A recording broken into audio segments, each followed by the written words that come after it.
Okay, ready to go? No, not you. I was sorry. I wasn't blaming just you. Every question was for everybody.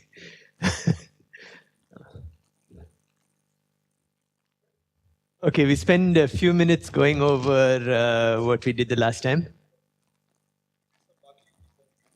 We did some buckling in 1D, right? So we started off by telling how you finishing how you reduce to 2D. That's to say how you take away the thickness and you get material parameters that now include the thickness. Okay? So we'll never talk about thickness again. We'll only draw things as lines rather than as slabs. Then we spent quite a while talking about Euler buckling in one dimension. And I think the problem, of course, is you take a plate like that and you compress it through a given amount and you ask what the thing does. And we spent some time thinking about this in two different ways. We spent some time thinking about this, allowing it the option of being either pure compression in plane or pure bending, what's called the elastica. And in the pure bending, the way we thought about this is we already realized that there's a big scale separation between these two things, and they're different dimensions. But this one has a thickness cubed. One has a small dimension cubed in it, and one has a small dimension to the first power. So we already realized that bending is going to help out. So if you treat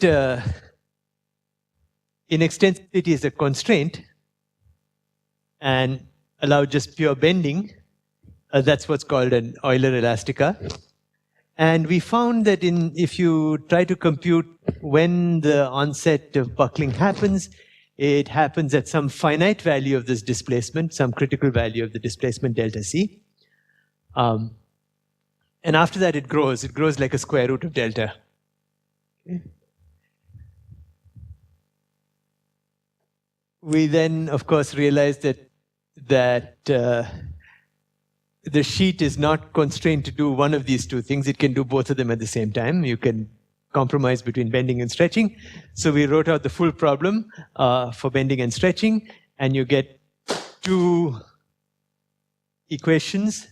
These are the so-called Foppel-von-Karman equations, examples of the Foppel-von-Karman equations. This represents in-plane force balance. Okay? And this represents force balance normal to the plane of the sheet, normal to the initial direction of the sheet. Okay? And they look sort of tame equations because they look a lot like the elastica equations, in fact. But if you remember, they're not tame. They're coupled and nonlinear. The dependence of sigma yy on the displacement is nonlinear. And so these are nasty things to solve exactly. But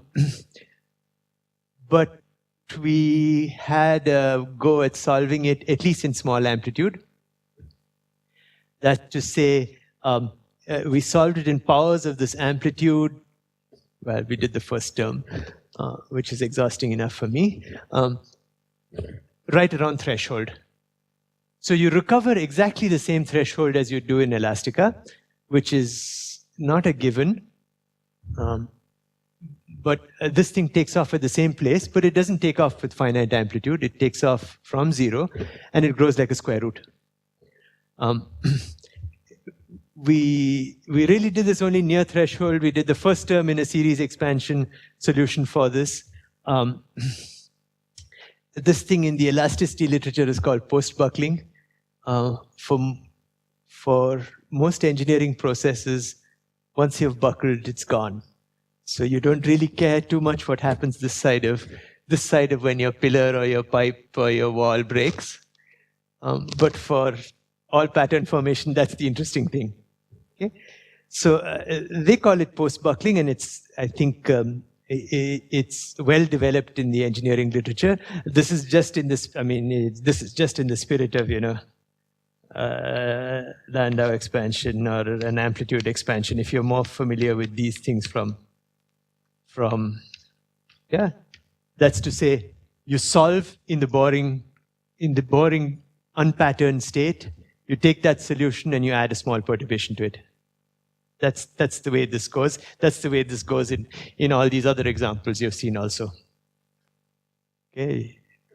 This is an expansion in order parameter just beyond transition, right? Same kind of thing. Same spirit. The small thing we pointed out near the end is the control parameter in this problem is in this case displacement. It could have been force. Okay? You could apply force and you could do the experiment that way. You could start with 0 force and slowly ramp up the force. That's perfectly valid. One thing you can see from this is somehow that force-controlled experiment is also encapsulated here. If I write out what delta over delta C is, turns out to be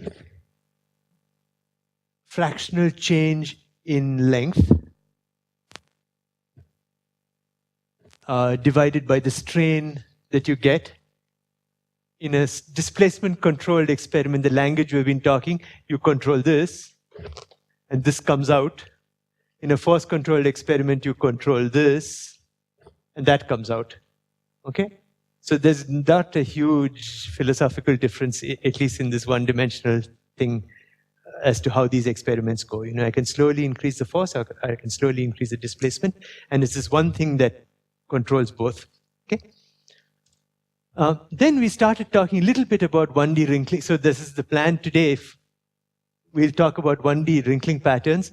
We've done a lot of the heavy lifting yesterday. We'll just start borrowing things from yesterday to do the wrinkling patterns. Then, so we started talking about that a little bit. We're going to do then some localized solutions, some folds, and we'll set up for looking for two-dimensional patterns, which we'll probably not finish entirely today. So first half will be living off yesterday's work, and the second half will be setting up so that we can live off second half of today, the first half of tomorrow. So the simplest one of these that I pointed out, so I pointed out to you, you can get, instead of buckling at the scale of the whole experiment, you can get buckling at some locally internally selected wavelength. Here's the simplest example. This is buckling of a thin sheet floating on a water surface, on any fluid surface, and being pushed inwards. Let me push inwards again by some distance delta and ask what happens. What happens is you get something like this. As I said, there are other kinds of things. You can get this kind of buckling on a soft foundation, not on a fluid, but on a solid foundation. And instead of pulling my shirt out again, I brought a piece of rubber. I think I did. So this is just an elastic. You know, you can get these things as well. And I promise this is not the wavelength of my fingers. It's some wavelength. So let's talk about these patterns for a little while. Huh? So the question now is, when do they emerge? What's the wavelength? Okay. I'm actually going to leave when do they emerge out of this, and I'm going to ask you to think about that yourself. I think you have what you need to figure out when the pattern develops. I'm going to work out the wavelength for you because that's the new thing here. Onset is the same kind of physics as we talked about earlier. Do I want to show you more pictures? No, this is a picture of that, and maybe one more clue is useful to give you. And this is a clue you can do again by pinching yourself. The wavelength here is independent of the amplitude. So here's the sheet being pushed at 3 different compressions, and you see the wavelength doesn't change. Okay, so that's a little bit of a clue. The answer better have that feature. Okay? All right. Now,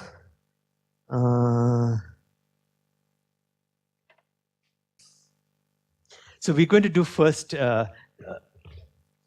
wrinkling on a fluid substrate.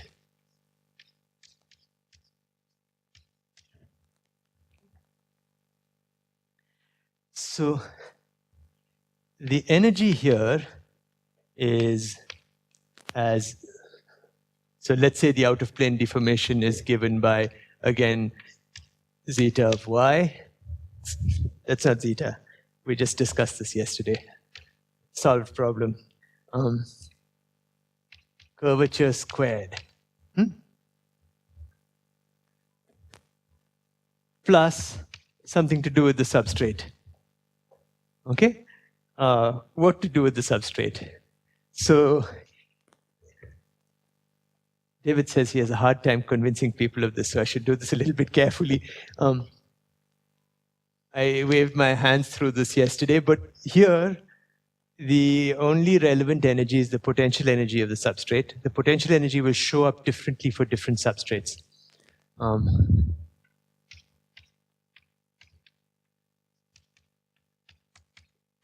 Okay, so what's going on here is you start off with a sheet like this.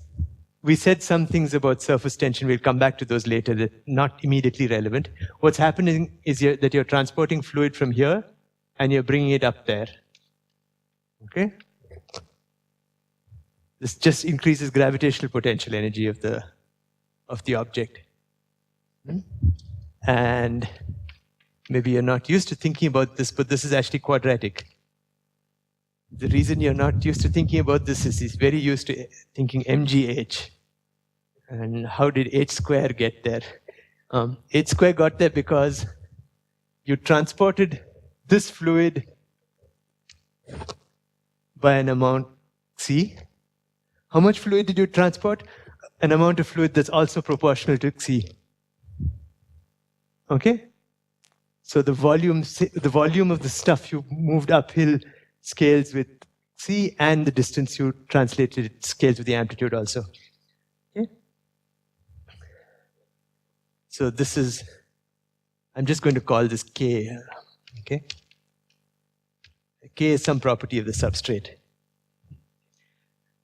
The other thing we'll use, which we have used before, is inextensibility. It served us well there. It served us better than we had a right to have it. Just in particular, it gave it gave us this thing which it had no business to give us. But we are now thinking about well-developed pattern, not a threshold. So we actually did this a little while ago, right? But let's. I think we may have done it just yesterday. But if you have A sine qy, how does this play out for you? You have a piece of the material that's now become compressed into this distance. All right, and this is a wavelength. Okay, and let's say you had a material of length L that was now scrunched into one wavelength. Then you get that the fractional change in length over the whole thing is the fractional change in length over one wavelength. And again, you can compute this. You can just compute L using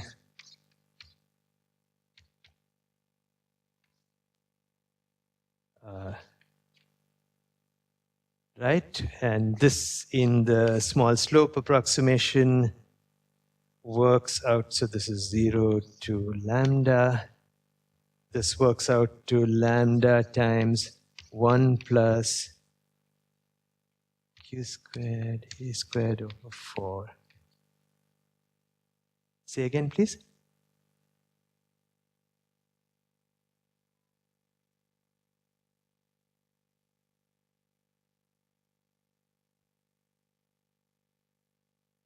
You'd like me to take L?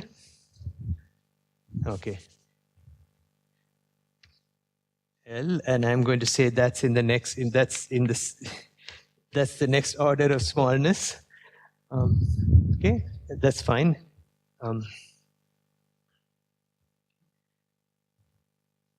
But again, if I now put this back there, I get that this is q squared a squared over 4 which means now again wavelength and so wavelength gets tied to the compression. So QA is 2, sorry, I'm just, everything's in one corner now.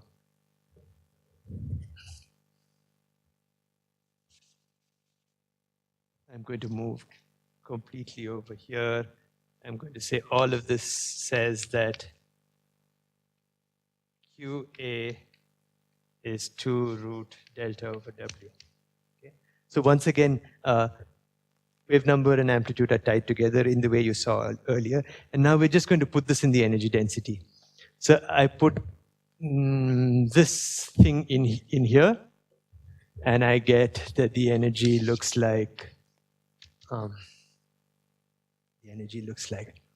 half B. I get a Q squared A quantity squared, right? 2 derivatives and a quantity squared plus a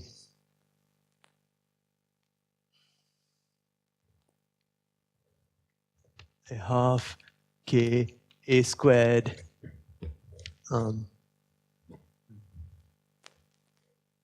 put halves everywhere. Whole thing times the oscillating term, but I'm okay. Now if I put back this thing in here, so that I write this just as a function of Q, I have half B Q squared 4 delta over W plus K over 2 A squared is 4 delta over W Q squared. Okay? Yeah.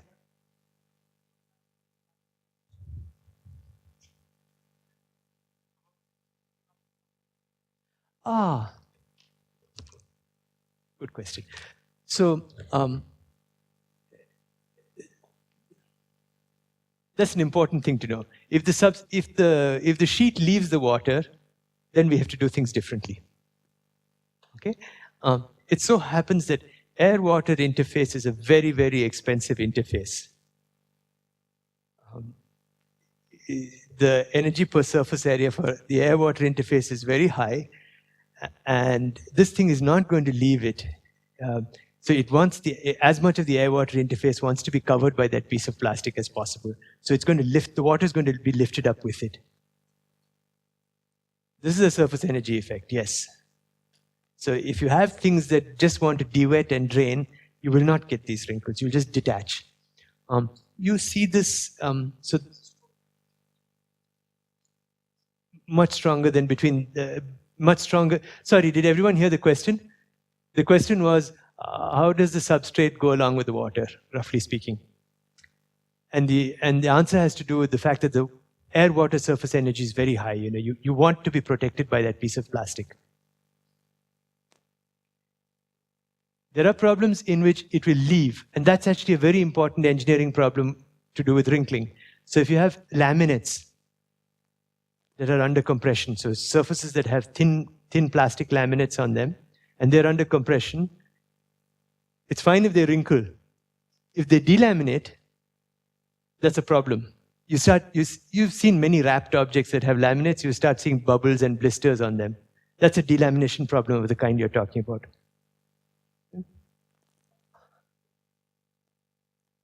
It's probably true that if you there are other combinations of fluids for which actually large enough amplitudes will cause this thing to leave.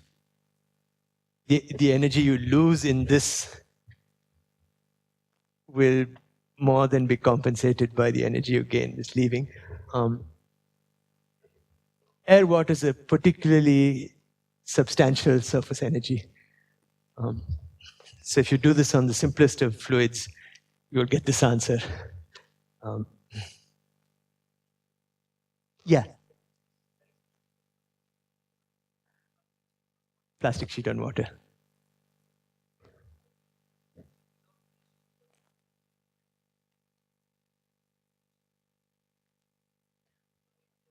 don't need the water. You need something. And I'll say what's happening in that thing. I'll tell you what's happening in there. That's, I think, a useful thing to talk about in 1 second. I'll come to that problem. So just to finish up, sorry, the question here was, you showed an example where you get wrinkling without the water. So we'll come back to us in a second to that. So if I minimize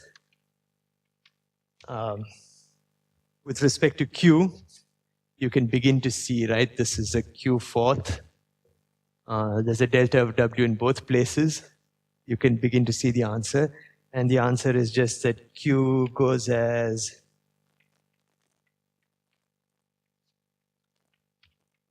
to the 1/4. And that actually works very well.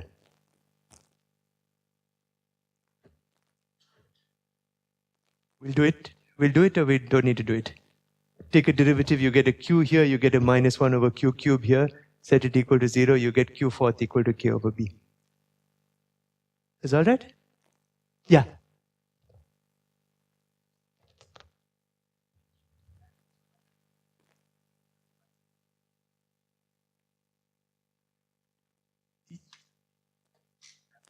You can change the Ks in various ways, yes.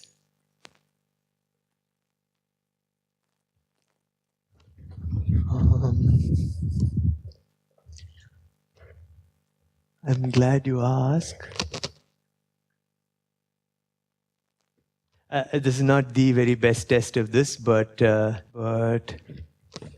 that's data, no fit parameters. Okay. Works very well. It's been done in various situations. So actually the x-axis is not changing B or rho g, it's changing thickness, but rho g is in there. No adjustment for rho g, and you can change things and you can make this happen. Look, the thing I want to say is that this is a very useful tool for actually generating patterns, and both in the technological world and in the natural world. And there's this, I like this little figure that I got from somebody who makes soft robotics.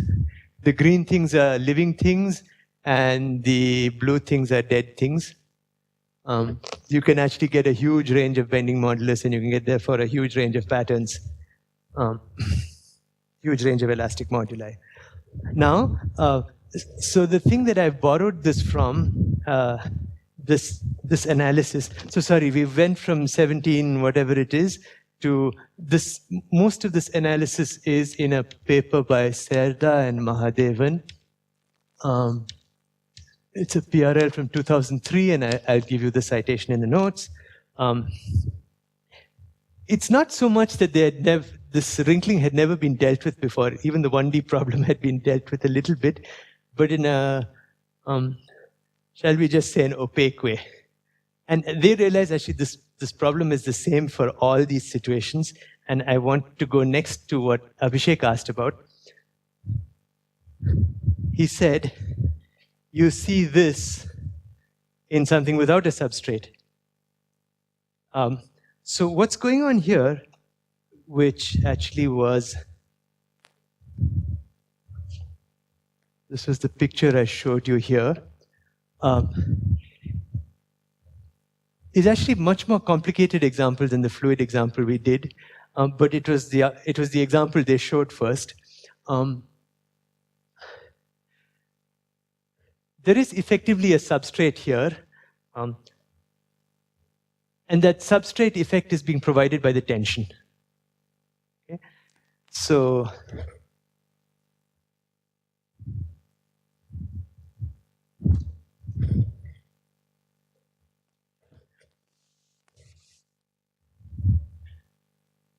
this thing is, you might think that I have changed directions, but no, my rippling direction is still y.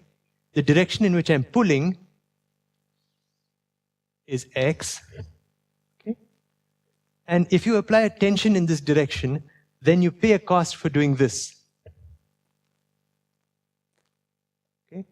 You pay tension times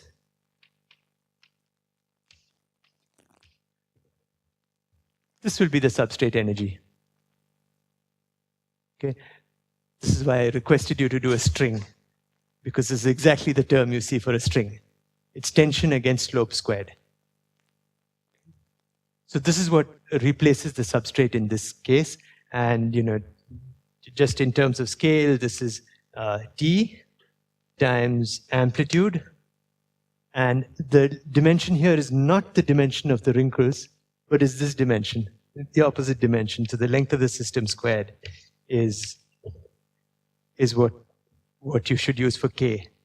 So if you do this experiment and test whether this formula works with the formula that's currently hidden, that's to say, is the selected wavelength equal to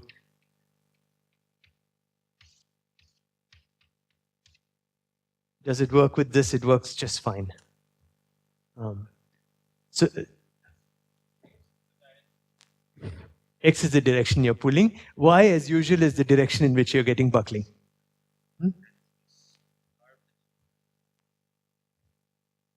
That's the shape of, that's my attempt to draw the shape of this wrinkle going from here to here. So let me, let me bring out the lasers. This is our usual direction in which we've been looking at these experiments. This is our usual Y direction. Here you pay bending cost a lot. Okay, this is the B times curvature squared is what happens over here. You pay B times curvature squared in this direction also, but the curvature here is really small, so I've left that out. What you really pay in this direction is tension times slope squared, like you do for a string. This is really that string problem. Okay? Yes, you have to have a slope, right? If you have an amplitude here and it's clamped there, so it's really like a string. So that's what I was attempting to draw here. Okay, so these are the parallel wrinkles that you see. Get the picture? So what's physically going on here is actually horribly complicated. You pull, it's in tension in this direction. There is a Poisson ratio that makes it wants to shrink in the other direction. It's held over here, it can't shrink. In the middle, it decides, okay, now I have a free boundary and I'll try to shrink. So this is actually a very non-trivial example that was in the front of their PAPRL. There are many issues here that I think haven't been worked out in detail.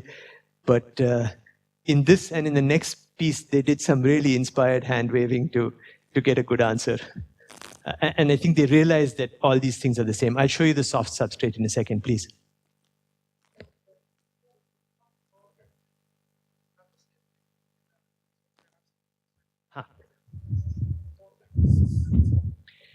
Which is curved?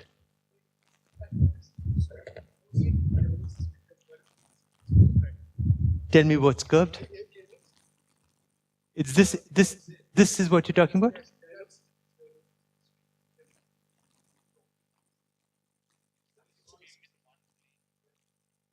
It's in one plane except for the wrinkles.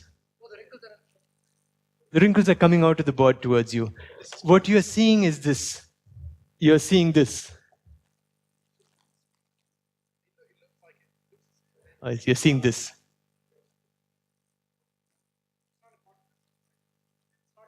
It isn't curved like this. It isn't curved like this. It's a picture of something like this.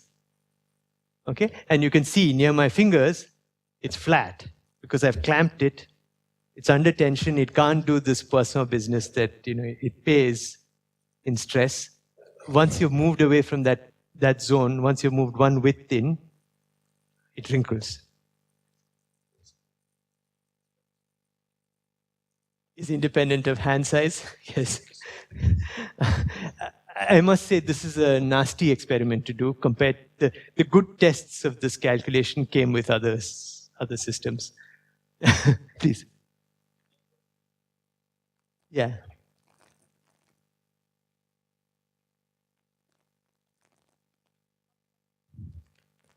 If it lifts off the surface, let's talk about that in a second. Yeah. Unknown. Unknown. Unknown. So it's not clear whether this is how this scales with system size.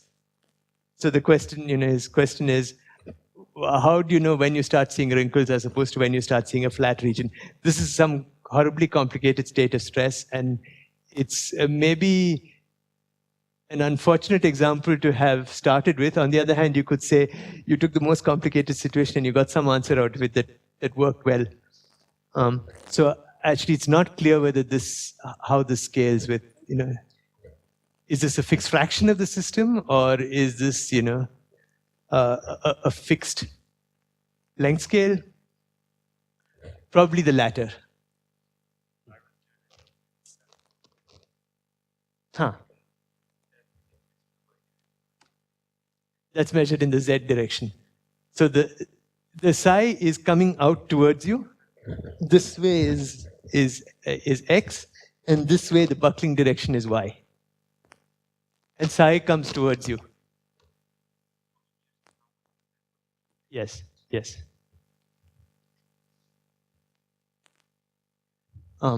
So let's talk briefly about this, okay, which is a soft substrate. That now you really need to wave hands. This you can write down properly, but I'll do the hand waving for you. And I think the hand waving gives you a reasonable answer. Yeah. No. So the y is the buckling direction.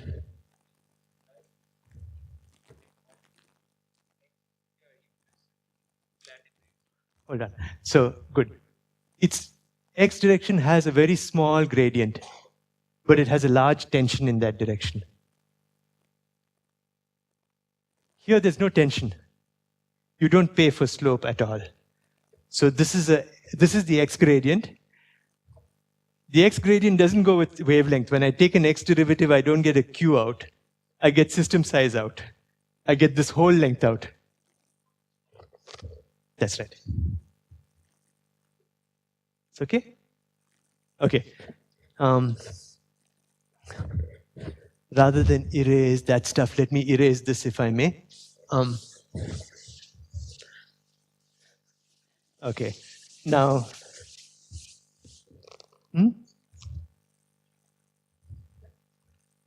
torsion. And you do torsion.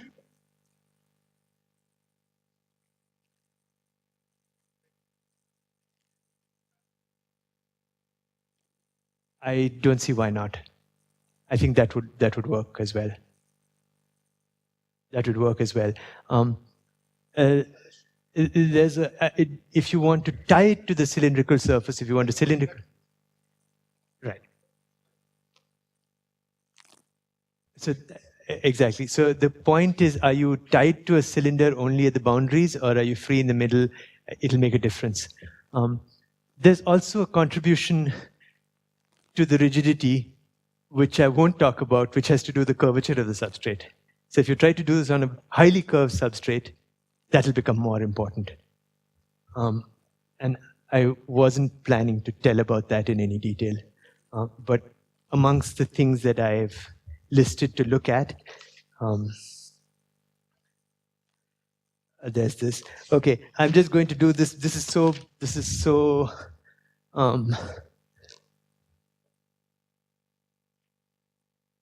I would never have had the guts to do this, but they did, and they did it kind of successfully.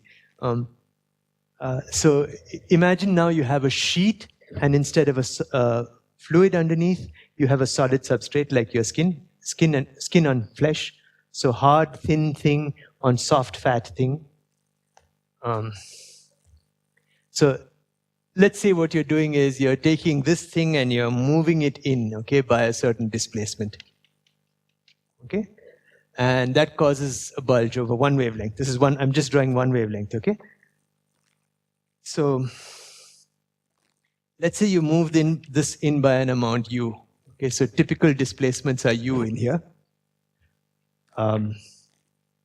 Now, you have to decide how much of the material moves, right? So if I pinch my skin here, it doesn't mean that flesh gets distorted right through. So there's some characteristic scale to which you get distortion, which let's call it some penetration depth. Okay, so roughly speaking, this amount of material gets put in over here if the thing is incompressible, which is roughly true. So roughly speaking, the amplitude times the wavelength is this area, and the amount of stuff displaced is something like this. Okay. The typical strain is something like these displacements over this length. Note that this length is not defined yet. And I don't know any immediate way to define it. As I said early on, there's no real length scale in elasticity. Everything is long range.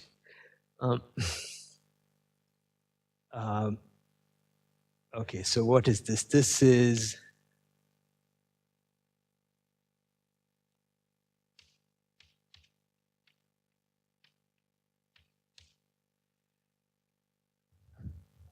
so now I can say energy per area. Area means area looking from above, as we've always been talking about. So this is the Young's modulus now, not of the sheet, but of the substrate, times the characteristic strain. Okay. Times the characteristic area over which the strain happens, right? So it happens over something over this region. So lambda times LP. And then you want it per length in that direction. So I need to divide this by the wavelength again. Okay? And this is what you've got. Let me collect all the numbers. Lambda squared, A squared, LP cubed.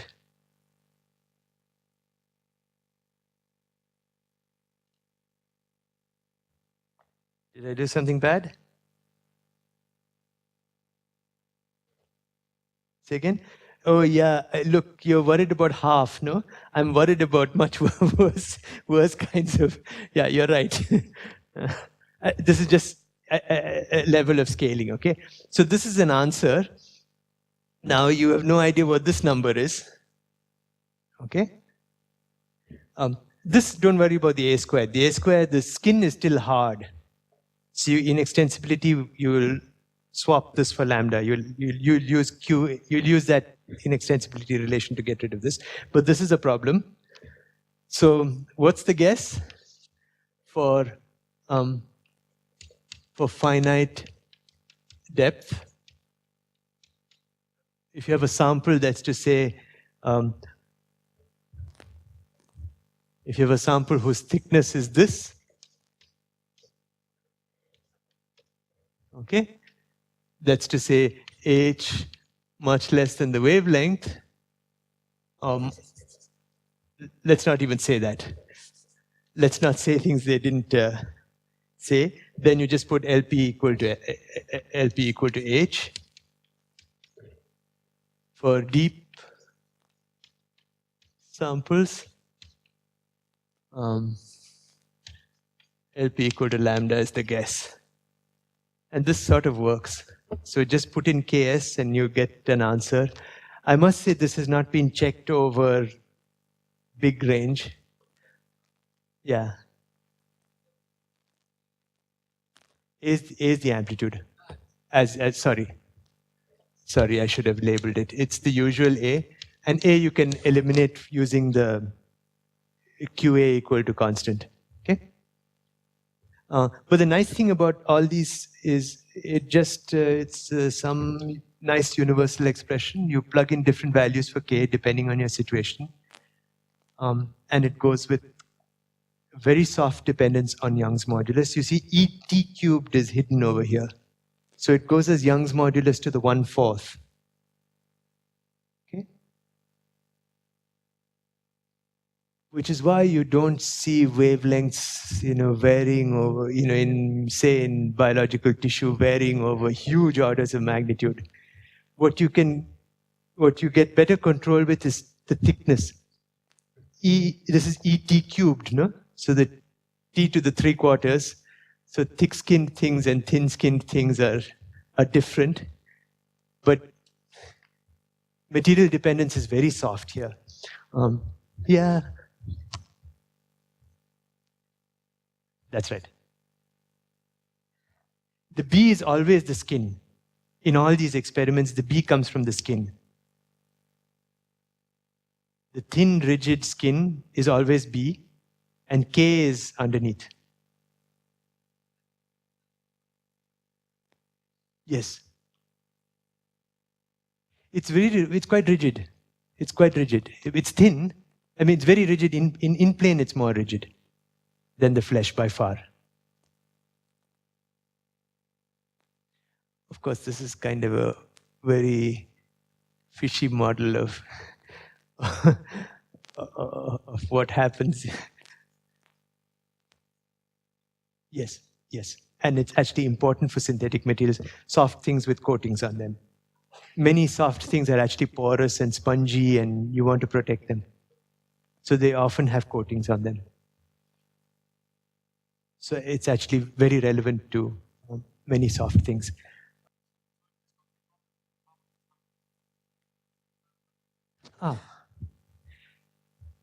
You use this formula for the wavelength. In this, you put the properties of the subdermal stuff, the fatty tissue under your skin. In this, you put the properties of your skin. It's the same formula as before. It works for everything. The only thing you change is K. This analysis produces, oh, I'm so sorry. I should have finished the whole thing and written an answer. So that helps. Yeah, so for this case, K equals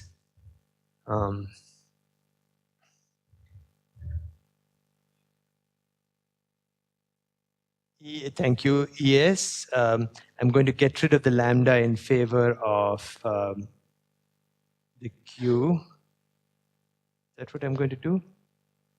Lambda squared over K squared. Did I skip something? Did I skip something terrible?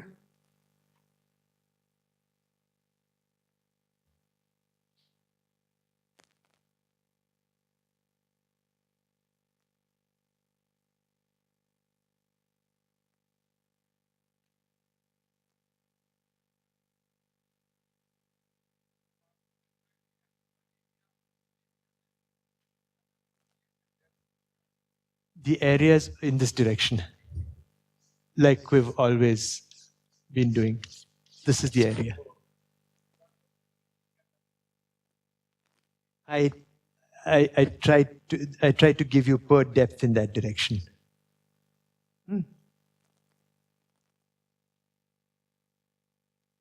So you have to sort out this piece and put in the right LP to get the KS for each case. Okay? Is the answer.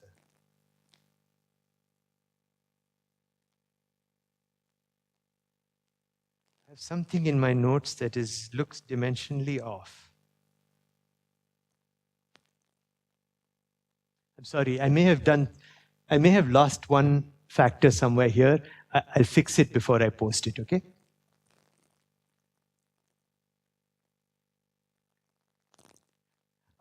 But the main message is that for 1D wrinkling, and actually we've shown it works reasonably well for locally for 2D, is that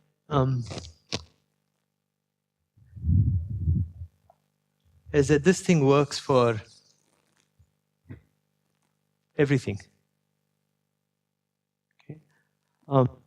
I want to show a kind of an example that I find very amusing, and I really don't know why it works.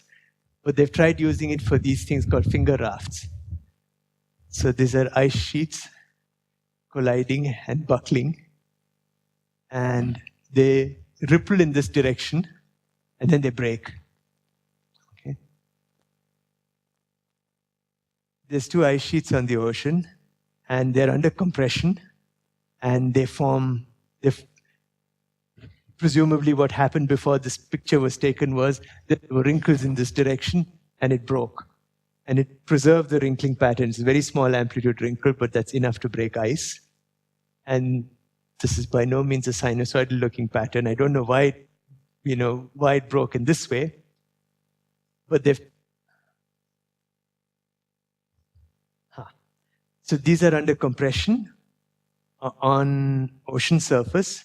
They know the thickness of this layer. They know the bending modulus of this layer. They can infer what wrinkle wavelengths you would have got. And that's the wrinkle wavelength you get. So this is after, there's no wrinkles here. It's broken. This is actually fracture. But they've broken along where the wrinkles would have been because there was a lot of bending strain there. This is a very big picture.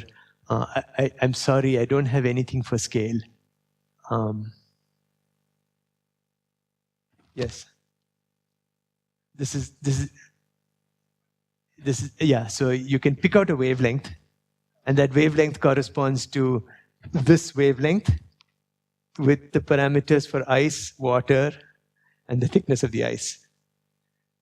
I'm kind of shocked that this works. Yes. Then you would have bought it more easily, right? So this is not a wrinkle pattern. The claim is that a wrinkle pattern caused stresses that made it break in this way. So it remembers the wavelength of the wrinkle pattern, even though the wrinkle pattern is not there. That's the claim. Okay. So I won't say much more about wrinkles in one dimension, but interesting things happen. If you take wrinkles and you bend them and twist them, you can start getting, higher modes of, you can get things like period doubling.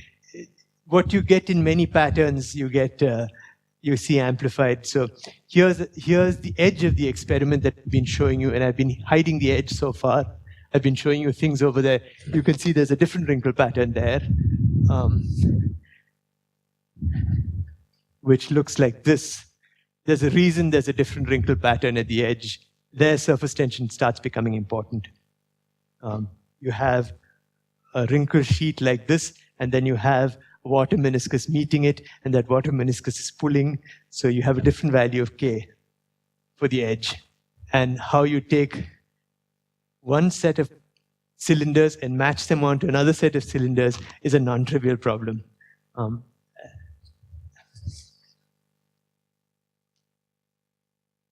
More modes? Yeah, so this is a much higher frequency than inside.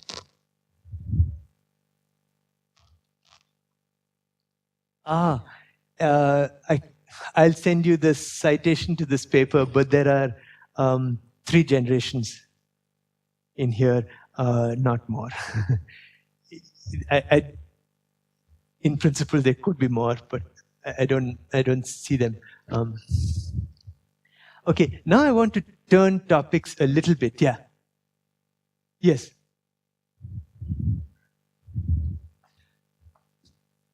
Yeah, what's going on there? What is going on there is, I'm going to try and say again. So the undisturbed part is down here. You move this piece relative to this piece by U. So you get like a shear strain of, yeah? Okay, so you've done a successful wrinkle calculation somewhere in the bulk. Now you come near the edge of the water. There's a water meniscus that's got, you have a plane and you have a cylinder. You have to match the plane with the cylinder, right? How do you do that smoothly?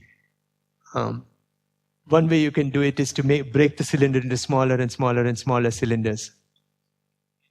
This is the edge of the film. I've been showing you so far the action in the middle. There's a similar edge over there somewhere, which I'm not showing you. Yeah? So that's the geometrical problem that this thing is faced with. Let me... Sorry, I won't talk too much about this problem, but since you asked, I have one wrinkle, and this guy is inextensible, and it comes and meets a plane here. How do I make it match, right? I have a liquid meniscus that comes up here. I'd like to minimize that meniscus as much as possible. So what it does is it makes two wrinkles. Remember, it's inextensible. So you can't just change amplitude without changing wavelength. So if you want to bring down the amplitude, you have to push up the wave number. So you do that, and then you do that to the next one, and then you start paying more and more bending energy, right? You're making this go over smaller and smaller wavelength. You're making it bend and bend and bend. And at some point, you don't. In principle, this mechanism would continue a lot if the sheet was even thinner than it is. You get more and more generations as it tries to heal this problem. Now, I want to move on to the next piece that we're going to talk about. What is my time situation? Okay, I want to talk about the next piece, which is the following. I'll show you a movie first. So this is this experiment. Now I've zoomed out a little bit. You see both ends of the sample, and you're now going to push and see the wrinkles that you see, that you've seen a bit of now.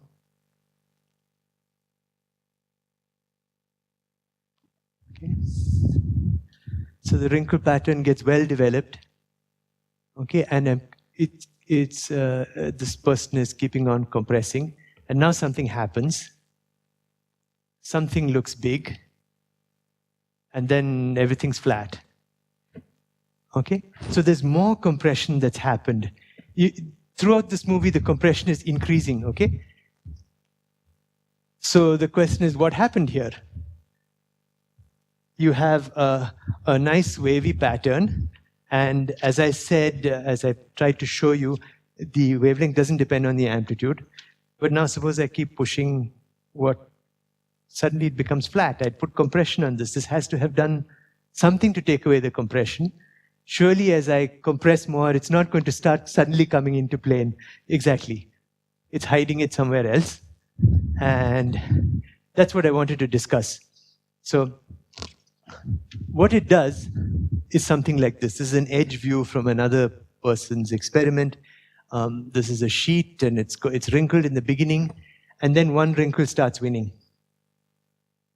Okay? And it forms a deep fold and goes inside. Okay? These are the substrate here is again a fluid. Substrate there, as far as I know, is okay. All these are fluid substrates. This is a very thin layer of gold nanoparticles. This is a plastic sheet. This is a model of a surfactant system. So this mechanism, so the place where you store a lot of surface area under compression in your body is in your lungs. So the lung surfactant forms a nice continuous layer, and you want to be able to release that and take that, hide it and expand it at will. The surfactant is very important, actually, in being able to first release it when you're born. You want to be able to expand, you want to be able to beat the surface tension and open your lungs out. So the surfactant is actually quite important. But you compress, here you can't see the wrinkles. The wrinkles are very small amplitude. But then suddenly you get these bright lines, which they interpret as these folds. Okay, so the question is, when do you get wrinkles? Why do they turn into folds? Okay, and we'll talk about that now a little bit. So the wrinkle is some nice delocalized way of spreading your energy. So you spread energy basically uniformly across the whole surface, which is why we've been writing energy densities. Now, this is reversible, completely reversible. This is a good thing to ask. This is not a crease, no. And certainly in the lung system, it's not a crease. You are really in trouble if you can't reverse that. In some systems, it's actually a bit of a problem. Once you get this, it's not so much that you get plastic deformation. Often you get the thing sticking to itself. So that can happen. Actually, in the example I showed, the movie I showed you, is an example of that.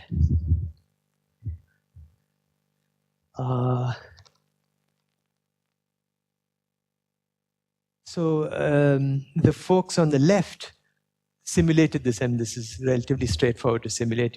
You're pushing on a sheet, you're putting compression on it.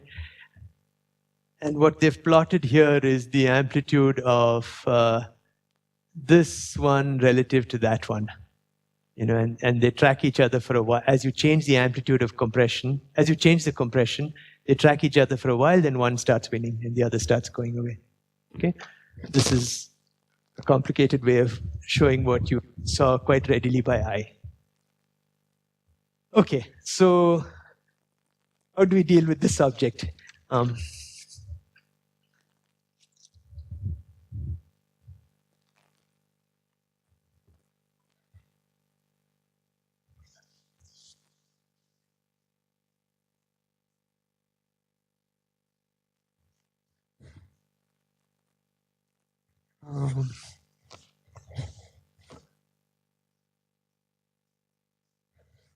Yeah, so since it's now a local,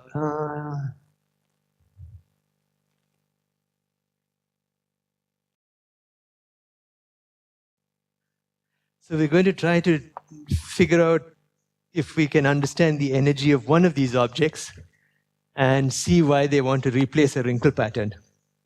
So the wrinkle pattern, the energy is the energy density we've been writing multiplied by the area of the system, right? And this thing is a single local object. So imagine you have something that looks sort of like that. So I'm going to calculate the energy per length into the board of this object. This object runs like this.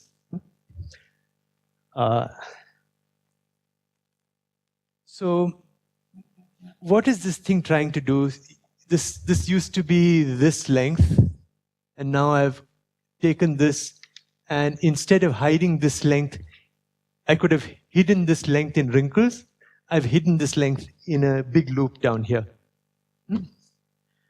So let's say this thing has some radius of curvature r down here. Let's say the sharpest piece of this object looks like this. And really what it's trying to do is hide half the material here, half the material there.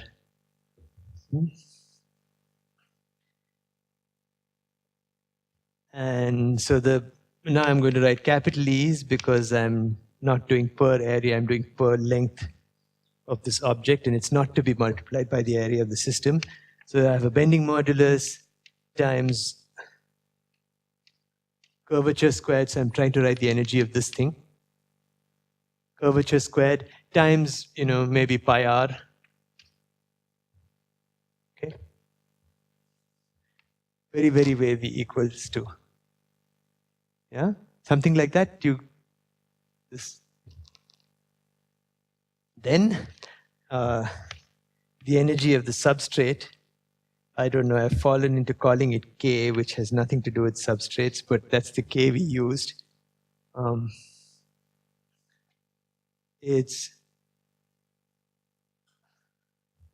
Let's say this is fluid being displaced. Rho G times delta squared times R, just the amount of stuff that has been. So you're okay with delta squared times R? This increases the energy, right? You've taken away water from here, it's gone somewhere. So I take away the amount of water I've taken away, and this is the height through which I've raised it. Yeah. So minimize EB plus EK. And you get R goes something like B over K square root 1 over delta. Okay. Shall we do this properly, or this is okay? Let's put it back in the energy. The minimized energy is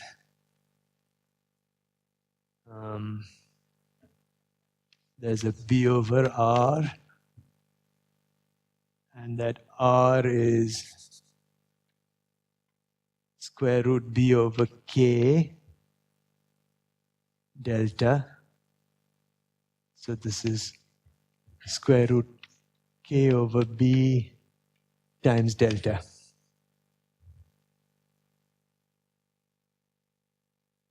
Okay? Please.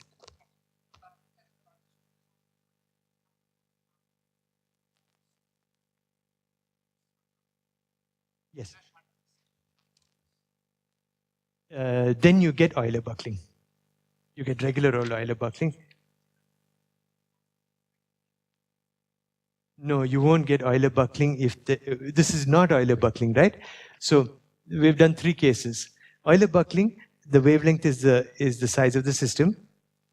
Wrinkling, you choose an intermediate wavelength. This object is as small as you like relative to the size of the system. Right? So this R over here that we found, it has only delta in it. It doesn't have W in it. So you can, in principle, you could take a system as big as you want. It would make objects of this size. Right? So there are 3 different things. One is system size. One is, one Fourier component at some chosen wavelength. This is a discrete localized object. So you give me all your compression, I'll put it in one place. If you didn't have the substrate and you did compression, you'd get Euler buckling. No, you would not get a fold. You would not get this. You would not get this with some local length scale if you didn't have a fold. With just B, the only length scales you have are thickness of the sheet, which we've taken away, and size of the system. Once you have a substrate and a thing on top, you can generate a length scale. And it's chosen that length scale. If I can get my act together for tomorrow's tutorial, maybe I'll try and show you an example of what that length scale looks like in real life.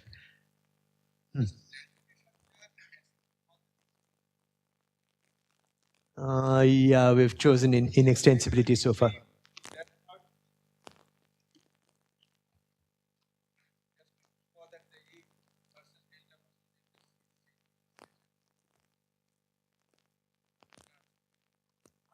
We've done it with Elastica, with this piece, but as you saw, it didn't make a huge difference so long as you're in the thin enough limit. So this is, why do you get answers approximately right with an Elastica? It's because there's a huge scale separation. You really don't want to stretch or compress in plane, unless you're forced to. When we talk about 2D examples, if we reach there today, you'll see that you'll be forced to sometimes. But right now, you can always find a deformation which allows you to be more or less inextensible. I'll show you examples either later today or tomorrow where you just cannot. You have to, you're forced to stretch or compress in plane. But everywhere here, you more or less have the option of being able to do this. So look, the thing I want to point out is this is a finite energy. So this should raise a question in your mind, and I'll ask you the question in a bit. So this was, again, a bit of scaling analysis from the folks who showed you the experiment.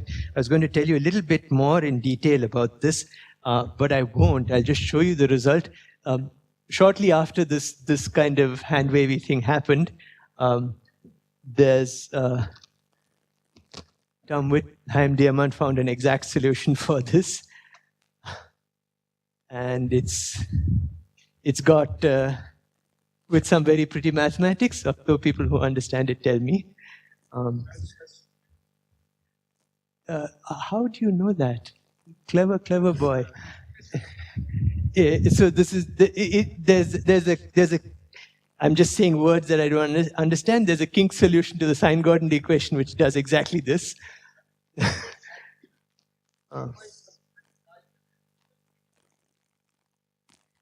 So these are their solutions, and they find two families of solutions. One is, something that bends this way and something that bends that way. So a symmetric and an antisymmetric fold. Right? So all the hand waving we wrote actually works out quite well. So now is the point where you normally think, okay, we have an exact solution. We can just test it experimentally and we can all go home. But there was a very nice paper that came after this. And this is David Dean's contribution to this field. He trained Vincent Demery, who wrote that paper.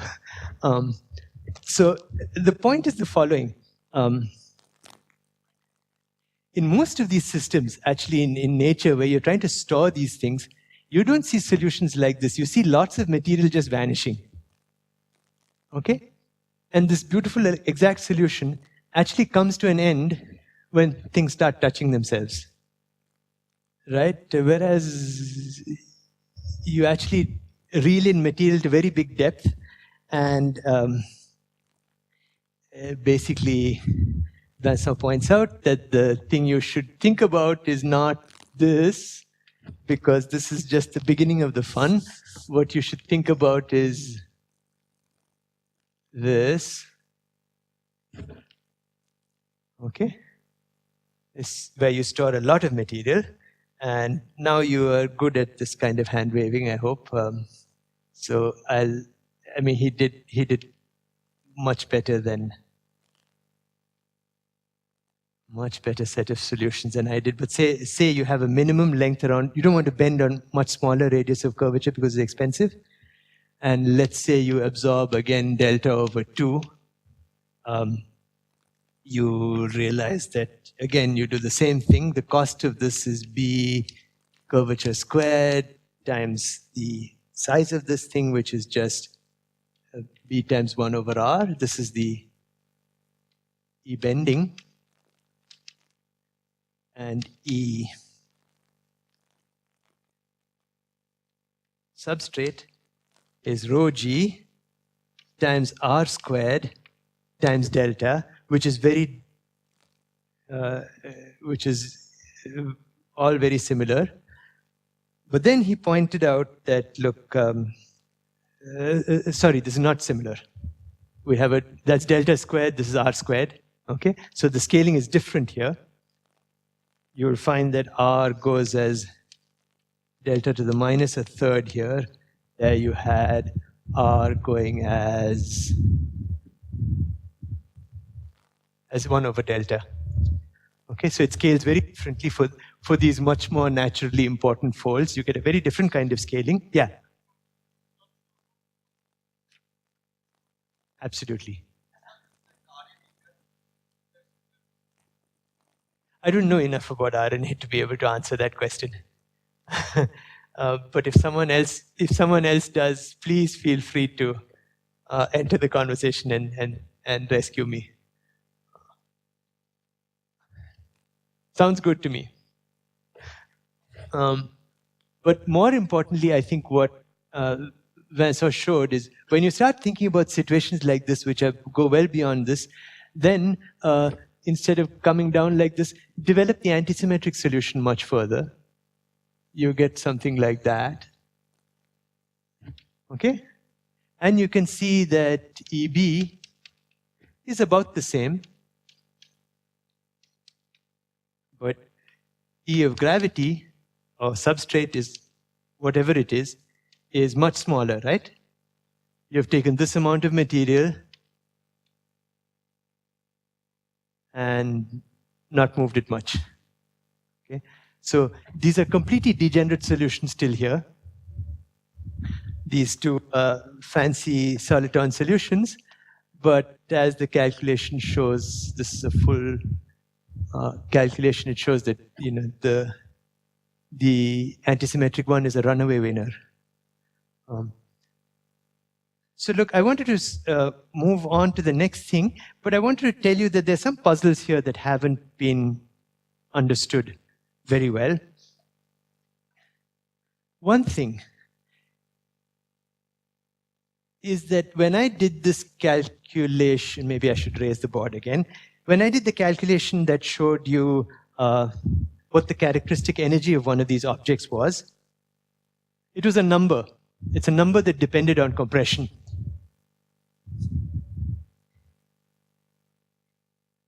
Yeah?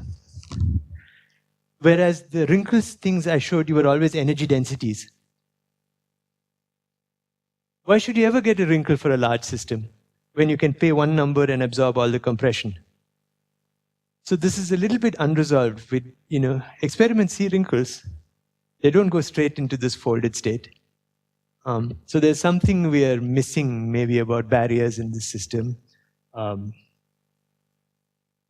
The other thing is, in experiments that do see folds, I've sort of indicated to you that it's cheaper to make one fold and just let that keep propagating. That's not what seems to happen in most experiments, like those lung surfactant experiments. You get a few folds, and there seems to be a characteristic scale. You'll get a few folds per area. It'll fold up here, it'll fold up there, it'll fold up there, instead of making one giant fold. For example, like that, but not at a scale dictated by the wrinkle wavelength, but bigger scale. Actually, like the lung picture I showed, the surfactant picture I showed, you probably saw two bright bands. They're just two independent folds. Energetically, there's no reason for that to happen.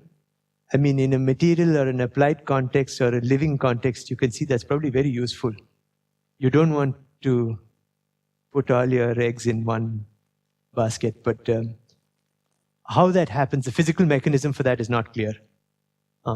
Even very nice homogeneous systems will make many folds. So that's another unclear point.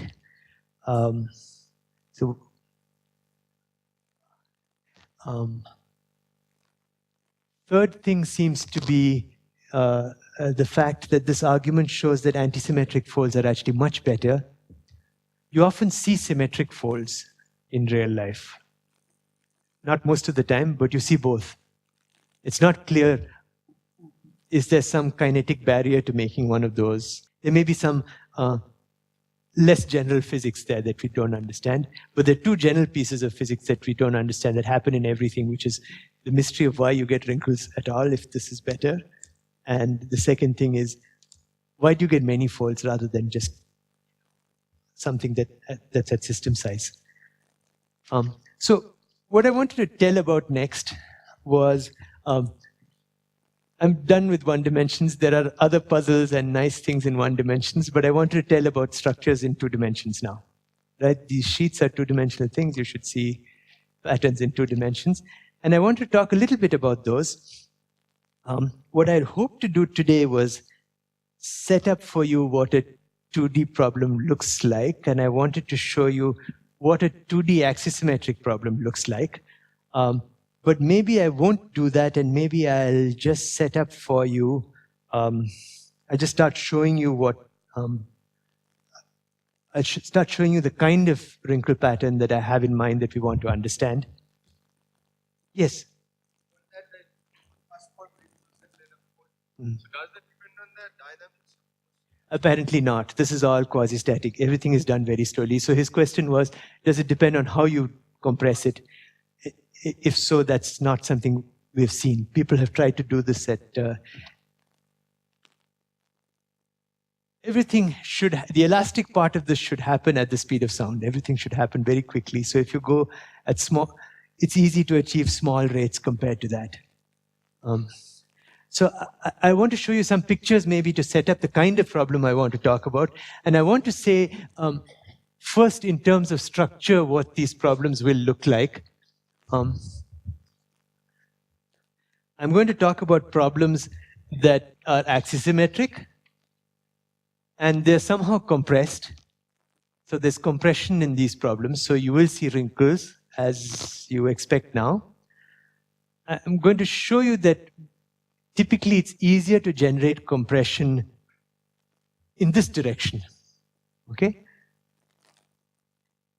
In this direction, it's easier to generate wrinkles that look like this than wrinkles that look like this, for reasons that we'll discuss maybe at the end of tomorrow.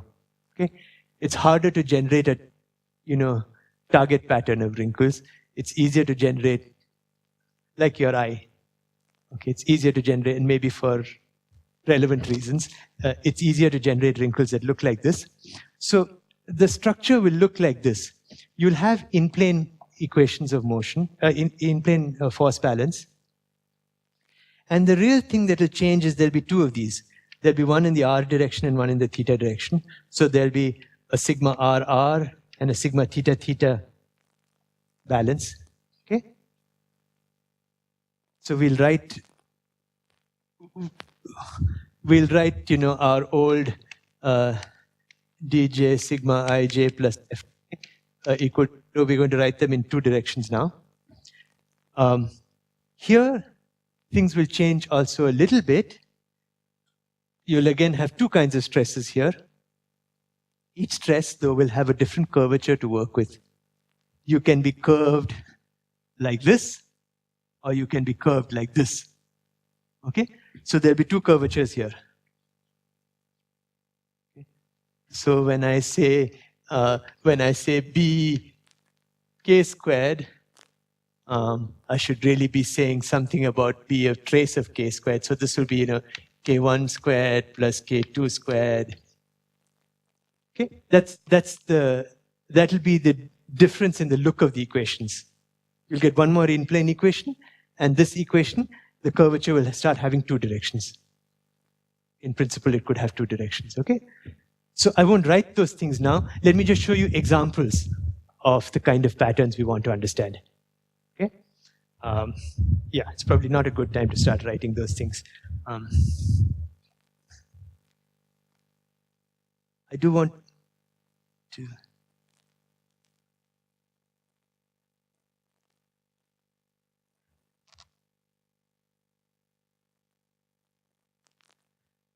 So here's a kind of system that you're familiar with. You've seen something that looks like this. It's our old plastic sheet. This plastic sheet is floating on water. It's a circular plastic sheet, but it doesn't have to be. Okay? It starts very flat. Why does it start flat? For the reasons that we discussed. You want to cover as much of the air-water interface as possible, so there's tension pulling it in all directions. And then you don't see the edges of the sheet in this picture. What's happened is here you put a tiny drop of water in the middle. Okay? And that's the tiny drop of water you're seeing. And it makes a pattern that flames out like this. So, good. So this is not because of the weight of the water. So his question is this because of the weight of the water? If you replace the water by a solid object of the same weight, it's not, you don't get the wrinkle pattern. This is not the picture in the front of your gravity book with the membrane and you put a ball in it and it does this, okay? So this is actually nearly in plane. And what's going on here, let me tell you physically what's going on here, is that, as I said earlier, there's a tension that's pulling this everywhere.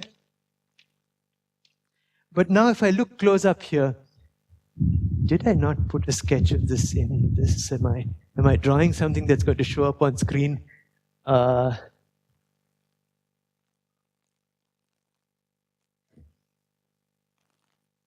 Okay. So yeah, this is the side view of this object. The side view of this object is that it's under tension at the edge. When you put a drop of water here, you remember how to do from high school or wherever it is, contact angle of water. And so you have some component of the tension that way, some component this way, some component this way. In a solid, if the surface is rigid, like you did in high school, everything is nice. The solid supplies, you remember how you got that angle? You said, let's balance the x component of this with the x component of that. Let's not talk about the y component. The reason you don't talk about the y component is that the solid can absorb any y component. Soft things, not necessarily. Anyway, the point is there's an inward component to this. So what you're doing is you're radially pulling in the material everywhere. So you're taking circles of material and they want to go into a smaller radius. Okay? You understand? So they can either compress into a smaller circle or they can do this. You know that out of plane now is an easy way to hide material. That's qualitatively what's going on. I want to show you a bunch of other examples.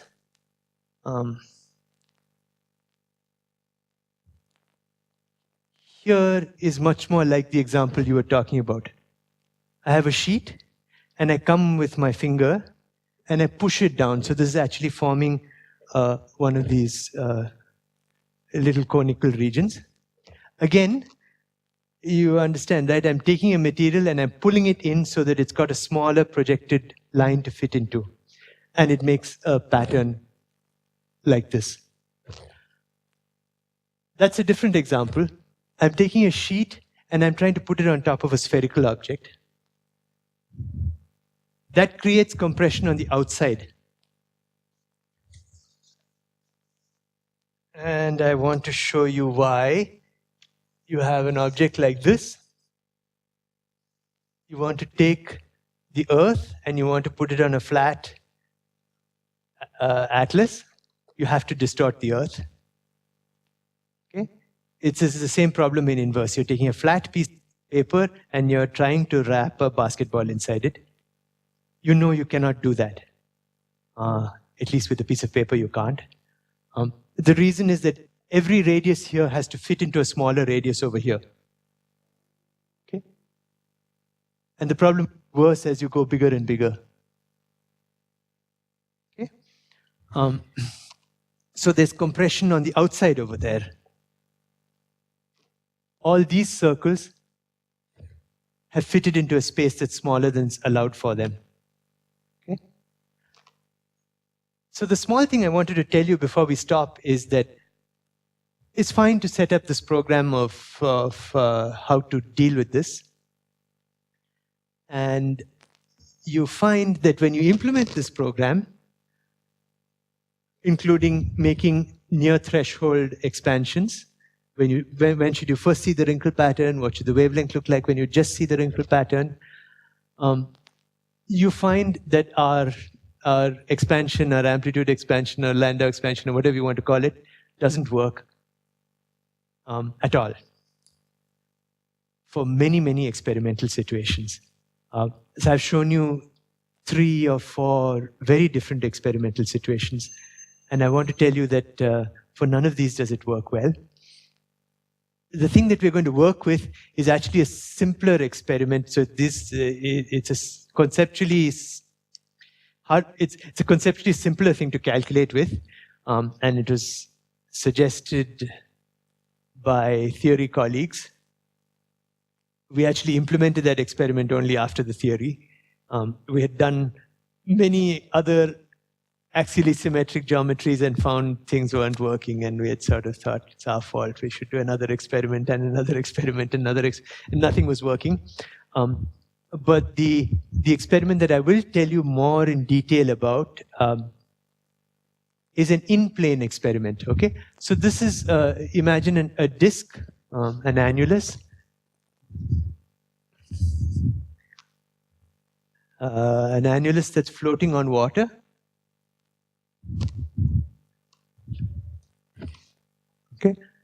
And what I do is, so this is plane. I pull with one force here and I pull with a different force in here, and this gets wrinkles. This is easier to think about than these problems with a lot of curvature in them. Okay? So what I will do tomorrow is try and discuss for you how you set this up.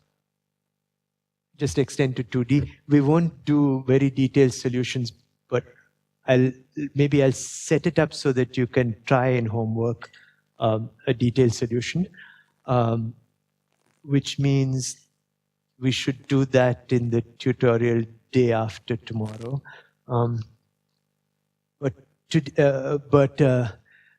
I want to show you why it fails. Why it fails is actually a very interesting lesson, and it's maybe more general than all these experiments. Stop? We'll stop. Okay.